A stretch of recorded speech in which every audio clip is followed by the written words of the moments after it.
Welcome back to Badge Breach, the channel where we break down real police encounters and expose exactly who is right, who is wrong, and what the law actually says. Today's case is one you won't want to live away from. Excessive force, blatant obstruction, and a textbook example of official misconduct, all caught on camera. Stick around, because by the end of this video, you'll know exactly how this officer crossed a line and what should happen next. On July 26, 2021, Officer David Lance Dukes of the Orangeburg Police Department drew his weapon within seconds, no warning, no hesitation, and ordered two men to the ground. 58-year-old Clarence Gaillard, a disabled man, and his cousin, Mario Julian.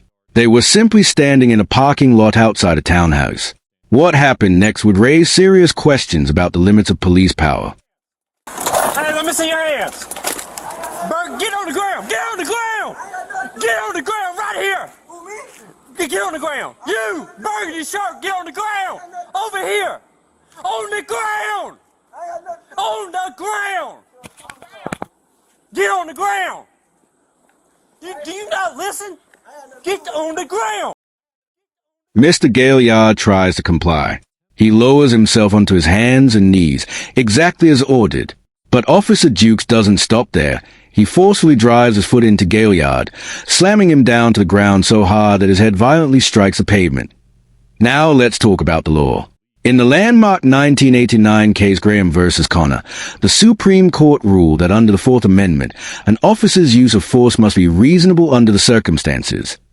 The court laid out three key factors to determine that reasonableness: the severity of the crime, whether the suspect poses an immediate threat to officers or others, and whether the suspect is actively resisting or attempting to flee. Then, in 2016, the Fourth Circuit, which governs South Carolina, reinforced the standard in Armstrong versus Village of Pinehurst, ruling that while non-compliance can justify some use of force, the level of justified force varies based on the risks posed by the resistance.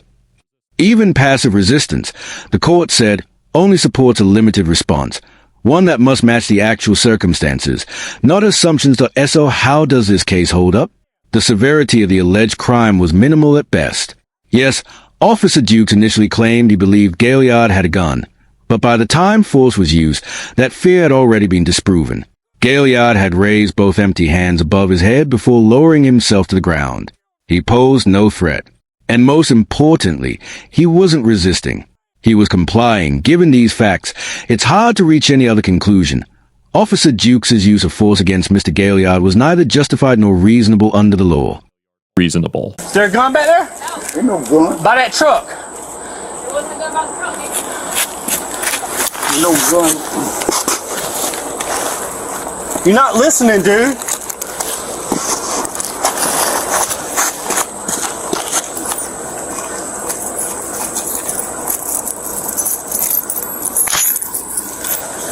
Bro, you got a gun on you, man? No, I ain't got no gun. Right, I'm just I don't asking. want no gun. I don't Turn want back over. Paul, do you watch him say?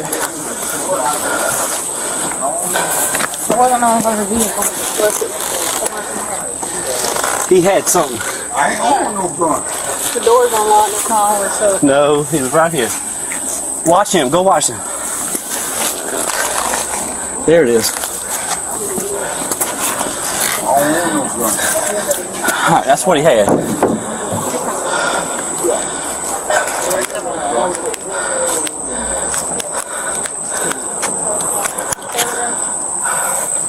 All right, who's the complainant? All right, get up. Get him up. Put your leg up. 25 cents. Got one tank. Alright. Put your leg that way so you can stand up. All right, listen. I'm about to help you. Hold on. Hold on. All right, ready? 1, 2, 3. All right. Yep. Listen. Yep, they slammed my head Listen. down on the cement. Does he need EMS? Yep. Go back inside. Go back in the house. Go back in the house. Ain't nobody talking to you. I got head drummer. Go back in the house. Yep. Y'all bust my head down. Yeah, I've been in an accident. Yep. Y'all bust my head down. You throw me down. I sure did. You wasn't listening. Yep. No, it ain't. You had to throw me down like that. I'm disability. Okay. I got head problem. Yup. You throw me down. Yup. You throw me down. You throw me down. Yup. You bust my head down on the cement. Yup. You bust my head. Alright, let me tell you what. His forehead. You bust my head down on the cement. He was in front of the car when I came up. And he was walking like this. And I thought it was a gun at first. I said, drop the gun, drop the gun, drop the gun, drop the gun. Had him at gunpoint. And he's over here doing something like this. You slam my head. You slam my head. What he was doing is putting this up behind the tire. So he comes over right here. He got his hands in his pockets. I'm telling him, let me see your hands, let me see your hands, let me see your hands. Bust my head, then? He wasn't listening. No, it ain't. He got the, like this right here, You grab me, and we went onto the and ground. you bust my head. So Officer what does Dukes claim- Officer Dukes actually claim happened? According to him, as Mr. Gaillard walked out from behind the white vehicle, he believed he saw a gun and says he repeatedly ordered him to drop it. He further claims that once Gaillard stepped in front of the vehicle, his hands were in his pockets and that he ignored repeated commands to show them. But here's the problem. The body cam footage tells a completely different story. It clearly shows Mr. Gaillard's hands raised above his head. And while Officer Dukes can be heard repeatedly screaming at him to get on the ground, he never once tells him to drop a gun or to show his hands. Why? Likely because his hands were visible the entire time. Now let's bring in the paperwork. An incident report filed by Corporal Brandy Smith, who was also on scene, states that Gaillard appeared to have his hands in his pockets while walking from passenger side, but that once he reached the front of the vehicle, his hands came out. Corporal Smith's report confirms Officer Dukes was shouting for Gaillard to get on the ground, but makes zero mention of a gun or any command to drop one, or to show his hands. Here's where it gets even more concerning. When Officer Dukes reported the incident to his own commanding officer, he never explained how he actually took Gaillard down. Corporal Smith's report says Dukes pushed him to the ground using his right foot, planted in the middle of his back.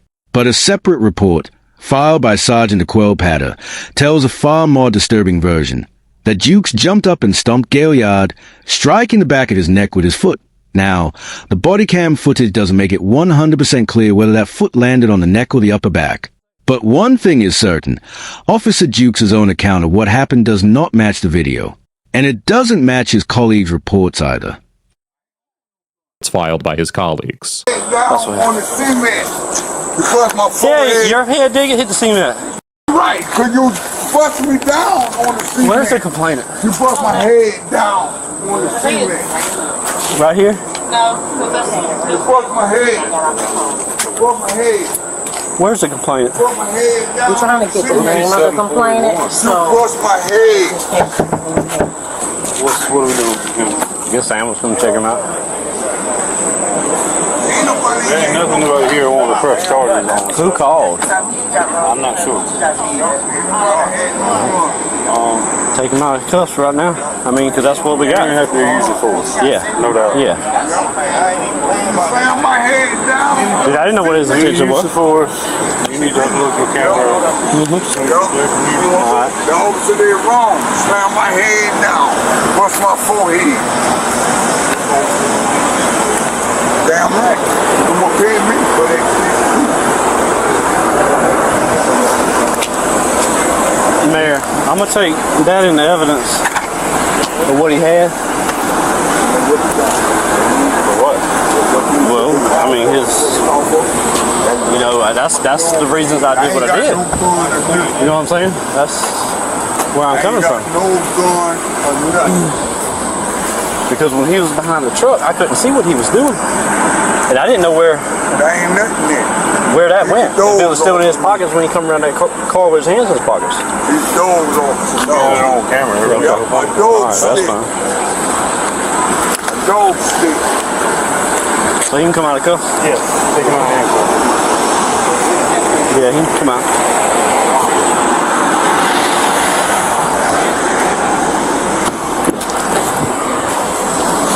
Oh, Lord.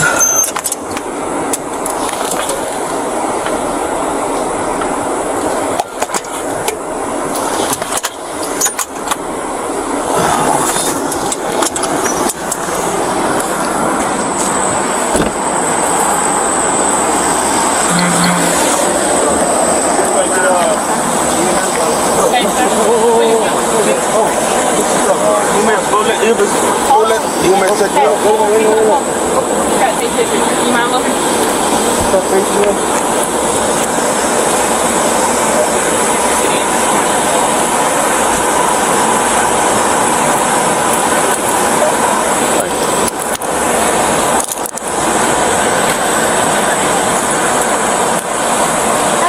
Good, how are you?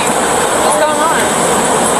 Officer slammed my forehead down in the cement. Okay. In the wrong place. You consciousness? Yeah. Listen. Can I get a card for me? I don't have one now. We don't have. What's your They don't give us cards. Okay, what's your badge number? 1059. Let me see if I can get my phone. Hold on. Hold on, we have cards. I get headache. Alright, it's in the blood thinner. Okay. Thank Want to you. go to hospital? At one point, Mr. Julian simply asked Officer Dukes for a business card. Dukes claims the department doesn't issue them, but Sergeant Patter immediately steps in and corrects him, confirming that they do have cards, and personally provides Mr. Julian with the information he asked for now, if it's determined that Officer Dukes intentionally lied to Mr. Julian to avoid accountability. This could actually expose him to 2 criminal charges under South Carolina common law: obstruction of justice and misconduct in office that ironed the 1997 K-State versus Lyles. The South Carolina Court of Appeals upheld convictions on both of these charges against a Camden Police Department officer for her conduct during a criminal investigation.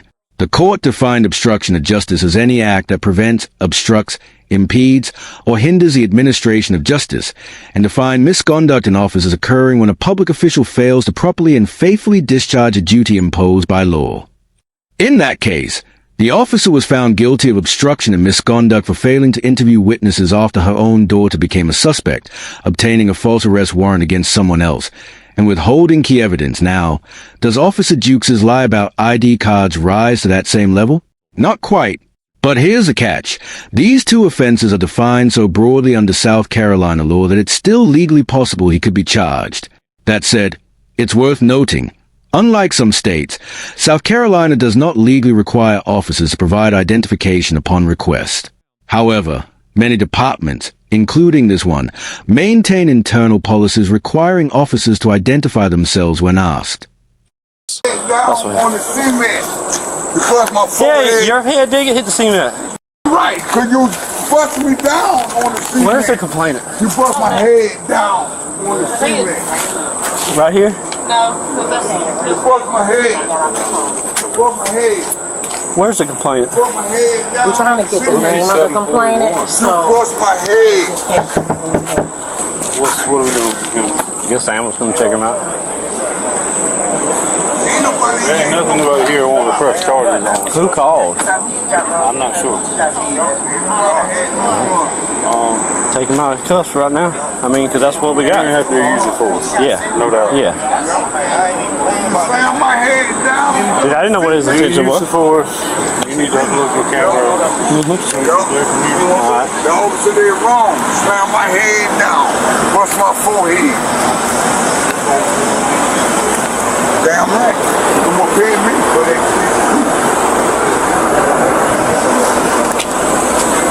Mayor, I'm going to take that in the evidence of what he had. For what? Well, I mean, that's the reasons I did what I did. You know what I'm saying? That's where I'm coming from. No gun or nothing. Because when he was behind the truck, I couldn't see what he was doing. And I didn't know where There ain't nothing there.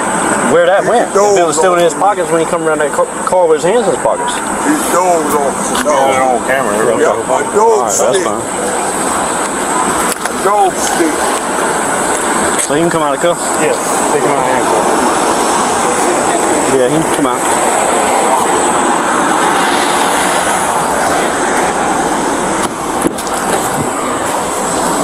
Oh, Lord.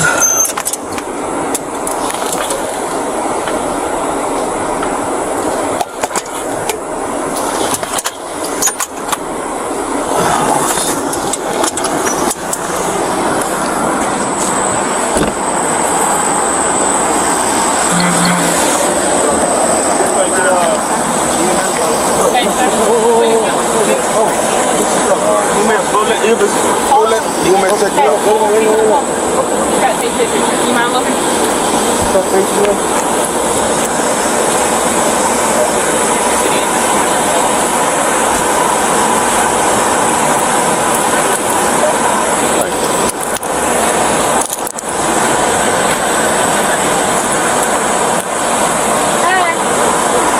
Good, how are you?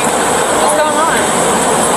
Officer slammed my forehead down in the cement in the wrong place. After receiving treatment from EMS, both Mr. Gaillard and Mr. Julian were finally allowed to leave. 2 days later, Officer Jukes was fired from the Orangeburg Department of Public Safety for violating use of force policy, a policy that, as we mentioned earlier, isn't publicly available. Then, on August 25th, 2021, former Officer Jukes was formally charged with first-degree assault and battery, a charge that carries up to 10 years in prison. As of this episode, Mr. Gaillard is represented by an attorney but has not yet filed any legal action against Jukes or the department. Now, let's get to the grades. Former Officer Jukes gets an F. He physically assaulted Mr. Gaillard for no legitimate reason, blatantly lied about what happened in his official report, and made a calculated effort to dodge accountability. At no point was Jukes ever in danger. His violence wasn't about safety. It was about ego. There was absolutely no excuse for slamming a surrendering man's face into the pavement. This is exactly the kind of conduct that has sparked nationwide outrage against law enforcement. And his clumsy attempt to twist the narrative only make it worse. If there were a grade lower than an F, he'd have earned it. That said, credit where it's due. The Orangeburg Department of Public Safety deserved recognition for firing him immediately and pursuing criminal charges. Sergeant Patter gets an A+. She stayed truthful, objective, and professional throughout, and made sure Mr. Julian got the information he needed. And while we can't say it with certainty, it's hard not to suspect that her honest incident report played a critical role in holding Jukes accountable. Let's be real.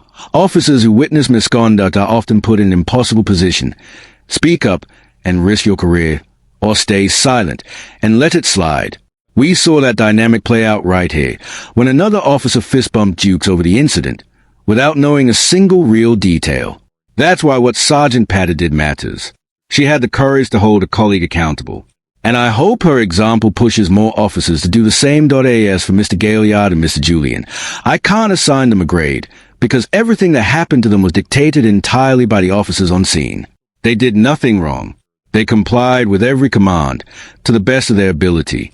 In every sense, both men were victims of police misconduct, one through physical violence, the other through an attempt to dodge accountability.